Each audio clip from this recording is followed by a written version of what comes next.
Hello one piece lover, तो आप सबका स्वागत है आज के इस वीडियो पर। और इससे पहले का वीडियो और आज आपने नहीं देखा है तो डिस्क्रिप्शन में लिंक है, जाके देख लीजिए। आज के इस वीडियो पर हम देखने वाले वन पीस के एपिसोड 883 तो एपिसोड के शुरुआत पर हमें देखने को मिलता है सिटीजन और सारे लोग शेयर करते हैं। हमें देखने को मिलता है वाइस एडमिरल गाप और वो सिराहोशी और बाकी लोग को लेते हुए आ रहा है। सिराहोशी भी शौक होके देख रही है। सारे लोग सिराहोशी की तस्वीर नॉन स्टॉप खींच रहे हैं और बोलते हैं कि ये तो बहुत सारी खूबसूरत है, क्या सारे आ रहे हैं तस्वीर खींच रहे हैं और बोलते हैं कि हम तो इमेजिन नहीं कर सकते ऐसे खूबसूरत लड़की को। बिना रुके हुए वो तस्वीर खींच रहे हैं और बोलते हैं कि ये तो प्रेसिडेंट मोर्गन तो बौखला चुके हैं। हमें देखने को मिलता है मोर्गन सिराहोशी को देखे बौखला चुका है। बोलता है कि प्रिंसेस सिराहोशी क्या इतने खूबसूरत। शिवा को फोटोग्राफर पापाराजी बोलते हैं कि प्रेसिडेंट मोर्गन और आजी बोलते हैं कि हमारे मोर्गन तो पूरी तरीके से बौखला चुका। मॉर्मेट प्रिंसेस सामा कह के चीयर करते हैं। शिवा किंग नेप्चून जाके कि गाप ये सिराहोशी तो बहुत ज्यादा पॉपुलर हो चुकी है। गाप बोलता है कि इवन लैंड पर ये बात आएगा कि फिशमैन आइलैंड के मॉर्मेट प्रिंसेस बैंकॉक जितने ही खूबसूरत है, कह के गाप बोलता है कि सबको सरपास करेंगे सिर्फ एक को छोड़, और वो है हैंकॉक। कह के गाप बोलता है ये भी है कि ये बहुत बड़ी भी है, कोई एक्सपेक्टेशन को भी क्रॉस कर दिया था। उसी बात बोलते है कि लुई सामा के ग्रैंडफादर साम फॉरेस्ट से लैंड का कह के पूछती है। उसी बोलता है कि वो फॉरेस्ट नहीं वो पेड़ है। हमें देखने को मिलता है स्टीली उधर आ जाता है, बोलता है कि गाप द हीरो। गाप और बाकी लोग के रास्ता को रोकता है। वो बोलता है कि तुम्हें मालूम है मैं कौन हूँ, और गाप रिप्लाई करते हुए बोलता है कि ये बेवकूफ तुम रास्ते से हट जाओ। और वो सुनने के बाद गाप बोलता है कि उसने मुझे बेवकूफ ब्रैड बोला, जरूर मैंने कुछ गलत सुना हो। प्रिंसेस बोलते है कि स्टीली तुमने सही सुना है। उसी बात बोलते है कि ये बहुत ज्यादा रूड है। स्टीली बोलता है कि मैं किंग हूँ तुम्हारा, और मैं गुआ किंगडम से आया हूँ, जो हमारा किंग हूँ, जल्दी से मेरे आगे घुटने टेको, मेरे सिटीजन हो इसलिए तुम मेरे अधिकार के अंदर आते हो, क्या के बोलता है। तो अगले सीन में रेवोल्यूशनरी आर्मी के ऑफिसर भी उधर आ चुके हैं और वो लोग सुपके से नजर रख रहे। रेवोल्यूशनरी आर्मी का ऑफिसर बोलता है कि अगर मैं स्टीली तो तुम्हारा एडॉप्टेड भाई था ना, सावो क्या के बोलता है। फ्लैशबैक पर देखने को मिलता है कि फादर ने स्टीली को एडॉप्टेड किया सावो की नोवेल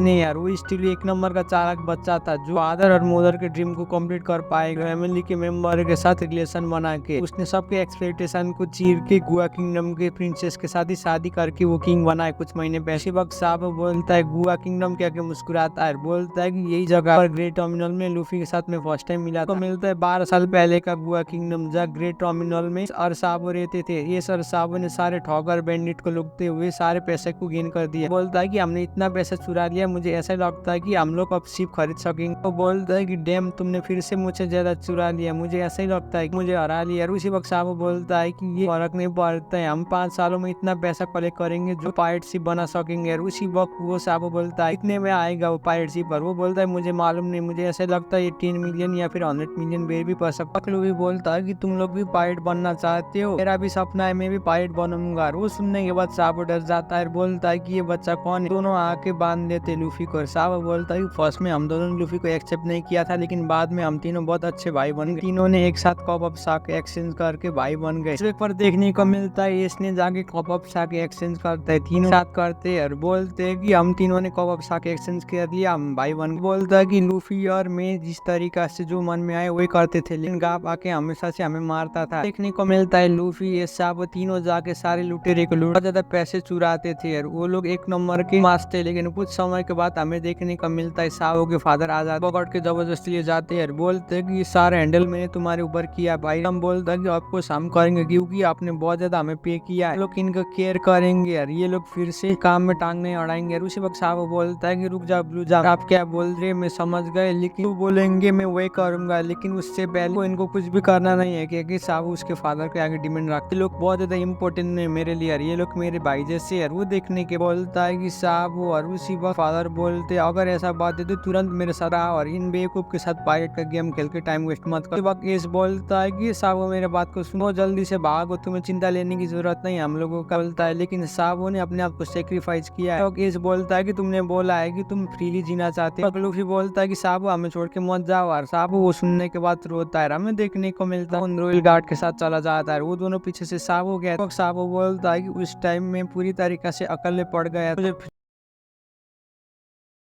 मुझे फ्री होना था और मैं किसी तरीका से आ गया। हमें देखने को मिलता है फ्लैशबैक पर साबो के मुंह और वो बोलती है कि मैं बहुत ज्यादा खुश हूँ कि तुम इतने बड़े हो गए। साबो देखो स्टीली चलो आई बोलो तुम्हारे बड़े भैया के लिए बोलता है कि आपको मिल के अच्छा लगा। मैं 8 साल का जाके साबो को बताता है कि ग्रे टर्मिनल में आग लगने वाला है। साबो बोलता है कि तुम बकवास बंद करो। स्टीली बोलता है कि आपको मालूम नहीं है क्योंकि ये ऑलरेडी डिसाइड हो चुका था और ये पहले प्लानिंग किया था उधर आग लगा के सब कुछ जलाने के लिए। साबो बोलता है कि तुम क्या बोल रहे हो, इम्पॉसिबल होगा। बोलता है कि ये सारे लोग आग लगा के सब कुछ खत्म करने। साबो उधर जाता है, वो रॉयल गार्ड बोलते हैं कि तुम उधर क्या कर रहे हो। साबो बोलता है कि ये स्लूप देखने को मिलता है। वो गार्ड आके वो बुरी तरीका से मारते रहे। साबो बेहोश हो जाता है। उसी फादर उधर चल रहे होते हैं और बोलते हैं कि ये लड़के तुम्हें क्या हुआ। साबो बोलता है कि ये ग्रेट टर्मिनल बहुत ज्यादा है, इधर के लोग भी बहुत ज्यादा बुरे हैं, मैं इधर रहूंगा तो मैं कभी भी फ्री नहीं हो पाऊंगा। बोल साबो रोता है, कहता है कि मुझे शर्म आ रही है नोवेल में पैदा होकर। वो ड्रैगन शॉक हो जाता है, बोलता है कि फाइनली गुआ किंगडम तुमने इस बच्चे अवेलेबल करने के लिए किया। हमें देखने को मिलता है कुछ समय में साबो सेटल करता है, बोलता है कि आज का दिन बहुत अच्छा है, पेरेंट्स को पीछे छोड़ के जा रहा हूँ और मैं फिर से पायलट बनूंगी। उसी वक्त रेवोल्यूशनरी आर्मी बजूका से हमला कर देते साबो को शिप पर। डायरेक्ट जाके उस शिप पर लगता है, उधर बहुत बड़ा धमाका होता है। ड्रैगन बोलता है कि ये बहुत ज्यादा रूड है, ये कॉम्यूनर मेरे आगे से रोक सकता है। उसी वक्त CP0 का एजेंट बोलता है लेकिन सर ये बोलता है कि इसने ब्लैक फ्लैग यूज किया। उससे भी ज्यादा इंपॉर्टेंट बात है कि ये साधारण इंसान होगी मेरे रास्ते को से जाना चाहता है, क्या कि वो सेलेस्टियल ड्रैगन बहुत ज्यादा गुस्सा हो जाता है, बिना वजह साबो की मारने की कोशिश करता है। वो बेहोश हो चुका है, साबो ने अपना हिम्मत तोड़ दिया और वो डूबने वाला होता है। वो पानी के अंदर डूब जाता है। बोलता है कि ये लूफी बोलता है कि कोई तो आके मुझे बचाओ, लेकिन साबो को बचाने के लिए उसी वक्त ड्रैगन आके तैरता है, उसे बचाते हुए जाता है। वो बोलता है कि उस वक्त मैं ड्रैगन सन के साथ मिल गया यार, मेरा लाइफ का डेस्टिनेशन ही चेंज हो गया। उसके टाइम में मैं रेवोल्यूशनरी का कमांडर बन गया। ऑफिसर बोलता है कि वो डैम सेलेस्टियल ड्रैगन ऊपर की तरफ रेडी उन लोगों को खत्म करने के लिए बोलता है। साबो भी मुस्कुराता है, बोलता है हम दोनों को खत्म करना होगा। सीन शिफ्ट होता है सनी की तरफ। ये बोलता है कि हम सबको लगा था साबो में डूब के मर गया था, लेकिन उस टाइम में वही सोचा था कि साबो मर गया था पानी में डूब के। उसी वक्त कैरेट बोलती है कि जब पेड्रो मरा था मैं भी बहुत ज्यादा रोई, मुझे मालूम है कि तुमने किस तरीका से फील किया होगा। हमें फ्लैशबैक पर देखने को मिलता है लूफी और लूफी रो रहा है, बोलता है कि मैं स्ट्रॉन्गर बनना चाहता हूँ, क्या कि इसको बोलता है जाके सब कुछ को प्रोटेक्ट कर सकता हूँ और मेरे पास कुछ नहीं है होने के लिए, प्लीज मत मरो। बोलता है कि इसको सुन के भड़क जाता है, बोलता है कि तुम अपना बकवास बंद कर, से पहले तुम अपने ऊपर चिंता करो, तुमसे ज्यादा स्ट्रॉन्ग मुझसे बहुत ज्यादा वीक हो। क्या कि लूफी को डांटता तो मेरे बात को ध्यान से सुनो लूफी, कभी भी नहीं मरूंगा। क्या कि इस बोलता है लूफी को मुझे ऑलरेडी बोला है कि मुझे तुम्हारा ख्याल रखना है। बोलता है कि तुम्हारे जैसे बेवकूफ मैं पीछे छोड़ के कैसे जा सकता हूँ। वो सुनने के बाद लूफी जोरों जोरों से रो रहा अपनी स्ट्रैट को पकड़। बोलता है कि अभी के टाइम में मैं उतना स्मार्ट नहीं हूँ, लेकिन जरूर कुछ चीज होगा जिसने साबो को मारा, खत्म करूंगा। साबो ने फ्रीडम ढूंढते हुए ऐसा किया, वो मरा है फ्रीडम के बारे में बिना जाने हुए। इन्होंने कबाब साके को एक्सचेंज किया, इसलिए हम दोनों की हालत में जिंदा होना होगा। मेरे बात को ध्यान से सुनो लूफी, दोनों इस तरीका से जिएंगे बिना रिग्रेट के, बिना जरूर एक दिन सी पर जाएंगे और सेट सेल करेंगे। बोल तरीका से जिएंगे कि बिना किसी के डर और किसी के अंडर में आए। उस तरीका से जिएंगे तो हमारे बहुत सारे दुश्मन होंगे, हमारा ओल्ड मैन गाप भी हमारा दुश्मन बनेगा। हम अपनी लाइफ को रिस्क करेंगे, 17 साल पर सेट सेल करना है सी पर, पायलट बनेंगे। हमें देखने को मिलता है उसके 10 साल बाद सेट सेल करते हुए जाता है, बोलता है कि मुझे जल्द से जल्द जाके क्रू को ढूंढना होगा, मुझे अपना फ्लैग भी बनाना है। क्या कि लूफी बहुत ज्यादा मुस्कुरा रहा है। लूफी बोलता है कि ठीक है अब मैं जाऊंगा, क्या बहुत ज्यादा खुश है। कहता है कि मैं किंग ऑफ द पायलट बनूंगा। लूफी बोलता है कि मेरा जर्नी इसी तरीका से स्टार्ट हुआ। लूफी बोलता है कि सावो सान और इस सान का इम्पैक्ट है लूफी सान का सेट सेल।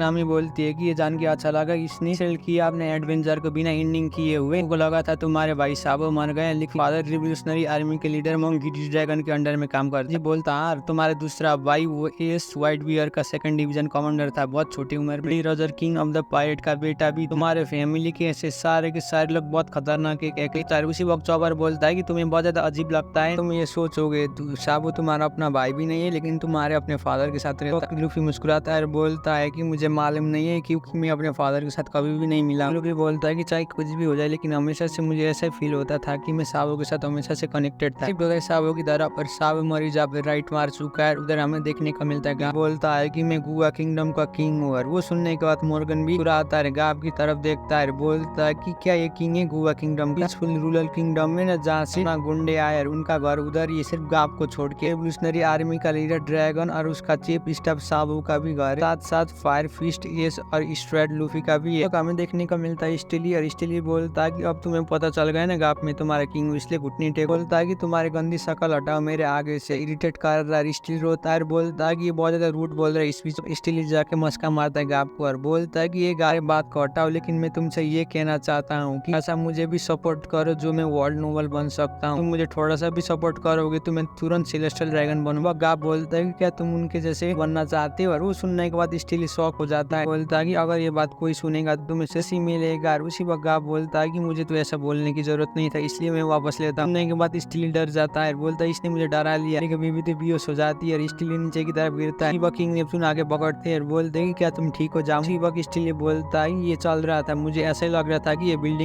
जाइंट है। मैंने सुना है कि ये लोग तो इंसान खाते हैं, से तो पत्थर को भी पिघाल दे सकते हैं। क्या कि स्टिली डर बोलता है नहीं, ये लोग कौन है। देख रहा है फुकाबुशी और नेप्च्यून आर्मी को, और वो पता लगाता है स्किन का कलर देखे तो मुझे ऐसा ही लगता है कि ये लोग जरूर फिशमैन हो, आधे इंसान और आधे मछली है। लोगों को मछलियाँ बोलते हैं, इनने छूने से लोगों के अंदर बिरम आती है। और उसी वक्त वो बोलता है कि मुझे मत छू। देखने को मिलता है उसी वक्त लिफ्ट ऊपर की तरफ जाता है, सारे लोग शेयर करते हैं। उसी किंग नेप्च्यून सबके सब देख रहे हैं। उसी वक्त गाप बोलता है कि तुम गाइस जल्दी से जाओ। सिराओशी बोलते हैं कि लुफी सामा के ग्रैंडफादर सामा शुक्रिया, ट्रैवल करके मुझे बहुत अच्छा लगा। क्या सिराओशी मुस्कुरा रही, बोलती है कि आपने हमारे बहुत ज्यादा ख्याल रखा। क्या आपको बोलती है, वो बहुत ज्यादा गाप को मुस्कुरा रही है। बोलता है कि तुम्हें क्या हुआ जामुन। सिराओशी से रिप्लाई करते हुए बोलते है कि फादर सामा ऊपर की तरफ देखिए, वही है ना रियल सामा, ये तो सन शाइनिंग हो रहा है बहुत तेजी से हमारी तरफ, आसमान में हमेशा से ऐसा ही लगता है। उसी वक्त फुकाबुशी भी बोलता है ये पूरी तरीका से इंग्लिश से, लेकिन ये सन का वक्त हमेशा से आता है। मम्मा भी बोलती है कि मुझे मालूम नहीं था कि ये जगह इतना खूबसूरत था। सीधा लिफ्ट ऊपर की तरफ जाता है। सिराओशी बोलती है कि वर्ल्ड तो बहुत खूबसूरत है, सूरज की वजह से हमारे सन ट्री को मिलता है। जामुन बोलता है। सिराओशी बोलते है कि फादर सामा पॉसिबल होगा तो मैं जरूर उधर लैंड में रहना चाहती हूँ। क्या सिराओशी बोलती है, बोलता है कि मैं वर्ल्ड को दिखाना चाहता हूँ हम लोग बहुत ज्यादा पीसफुल है, हमारे किंगडम को लोग को भी दिखाना चाहता हूँ। क्या मुंबा बोलता है। नेप्च्यून बोलता है कि रेबरी में मैं यही पूछने वाला हूँ, शिफ्ट होता है कम्बा का किंगडम की तरफ और हमें देखने को मिलता है। और बेटी बोलती है कि तुम वर्ल्ड गवर्नमेंट के अगेंस्ट में फिशमैन के फेवर से फाइट कर रही हो। कोला मैं मालूम है रियू किंगडम रेबरी अटेंड करने जा रहा है, मिक्स फीलिंग है। और उसी वक्त वो रिप्लाई करते हुए बोलते ऐसा कोई भी फीलिंग नहीं है बेटी सामा, वर्ल्ड गवर्नमेंट को टेक डाउन करना नहीं चाहते हम, जाके तो सीधा सेलेस्टियल ड्रैगन को टेक डाउन करना चाहते हैं जो उनको रूल करने को मिलता है। रेड लाइन में सीधा लिफ्ट ऊपर की तरफ जा रहा है। स्टिली भी बोलता है कि मुझे बहुत ज्यादा डर लग रहा है, बहुत ज्यादा तूफान आ रहा है, इधर भूकंप भी आ रहा है। क्या स्टिली डरता है। उसी वक्त किंग बोलता है बकवास बंद कर। और उसी वक्त स्टिली डरता है, बोलता है कि अभी अभी तुमने इधर क्या देखा, एक बहुत बड़ा जाइंट था मुझे झांक रहा था। बोलता है कि तुम ज्यादा चुपचाप रहो और इधर आके बकवास मत करो, ऐसा ही लगता है कि तुम्हारा दिमाग हिल गया, इधर लिफ्ट पर आकर नहीं दिख रहा है हम कितने ऊपर रहे अभी के टाइम पर। देखने को मिलता है वो लिफ्ट तेजी से ऊपर की तरफ जा रहा है, आसमान से भी ऊपर होता है। रेड लाइन बोलती है कि देखिए उधर कौवा है, लेकिन यूजुअली ये कौवा इतना ऊपर तक तो नहीं आते थे। कौवा के बारे में सारे लोग बात कर रहे थे। स्टिली भी डर जाता है, बोलता है कि अगर वो लोग आके हमारे बबल को फोड़ेंगे तो हम लोग नीचे की तरफ गिरेंगे। स्टिली के सामने खड़ा है वो सांप तरफ देखते हुए मुस्कुराता है क्योंकि वो करासू का टेबल फुट पावर है। इसी में एपिसोड खत्म होता है। वीडियो कैसा लगा नीचे कमेंट कर दीजिए। यार चैनल में भी पहली बार आए तो प्लीज चैनल को भी सब्सक्राइब कर दीजिए। तब तक के लिए सही हो ना।